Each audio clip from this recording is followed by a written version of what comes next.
हो, नाव सापडत नाही त्यांना. शहर आणि ग्रामीण या दोन्ही भागांमध्ये हा मतदारसंघ विभागला गेलाय, तर दोन्हीकडून काय अपेक्षा आहे, काय तुम्ही सांगाल? मतदार शून्य आहे, बारामतीचा मतदार आहे. तुम्हाला थोड्या वेळात समजायला लागेल, एक 10 वाजता बघा काय होतं.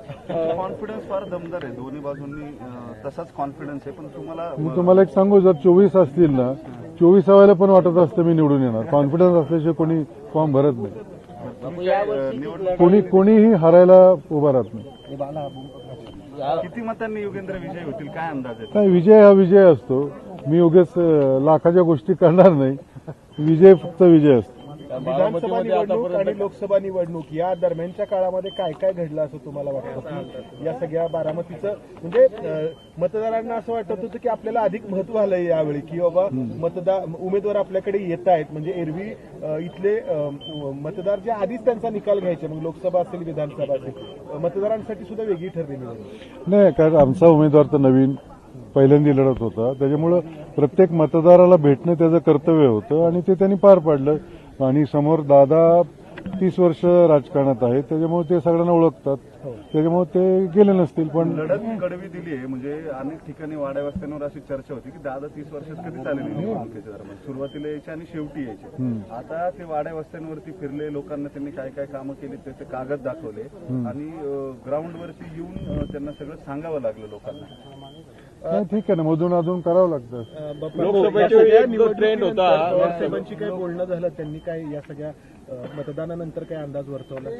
नाही, पवार साहेबांशी काय कालच त्यांचा फोन आला होता आणि काही नाही, मला त्यांनी सूचना दिल्या काही. आता ते सगळं सांगायला पाहिजे असं नाही. लोकसभेच्या वेळी एक जो ट्रेंड होता की बाबा लोकसभेला ताई, विधानसभेला दादा, अशा पद्धतीचं बारामतीमध्ये एक चर्चा आणि ती अगदी सर्वदूर पसरली होती. त्याला लोकांनी ते आता कळेलच ना, कारण तेव्हा बारामती शरद पवारांची हे तुम्हाला पण माहिती आहे. बापू अर्धी लढाई जिंकली वाटतं का? कारण दादा बूथ टू बूथ हिंडत होते, तुम्ही फिरत होता. नाही, त्यांनी फिरावं ह्याच्यासाठी लढाई नाही, ही विचारांची लढाई. दादानी काहीतरी करावं म्हणून करण्यासारखे आम्ही कुणाला एवढं मोठं समजत नाही. ही विचारांची लढाई. राज्यात चर्चा सुरू आहे की आता दादा किंग आणि किंगमेकर दोन्ही होणार आहेत. खरी लढत तर दादा इथे जिंकली पाहिजे होम ग्राउंडला, किंवा काय म्हणजे ह्या लढतीकडे आता होणार आहेत हे तू ठरवलेली आहे बाबा.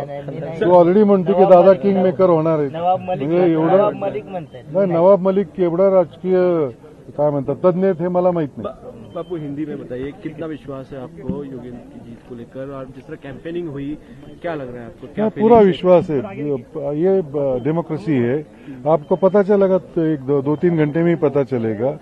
और दोनों उम्मीदवार तगड़े हैं. आपने कहा कि ये विचारों की लड़ाई है. आता 30 वर्ष बारामतीकरांनी आधी मला दिलं निवडून, नंतर दादांना दिलं, आम्ही दोघांनाही काम केलं, तर पुढच्या 30 वर्षांचा विचार करण्याची गरज आहे.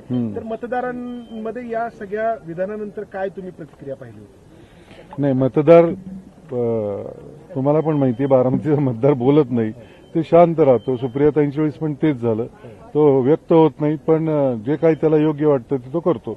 जे काय मतदारांनी केले असेल ते योग्यच केलं असेल असं मला वाटतं.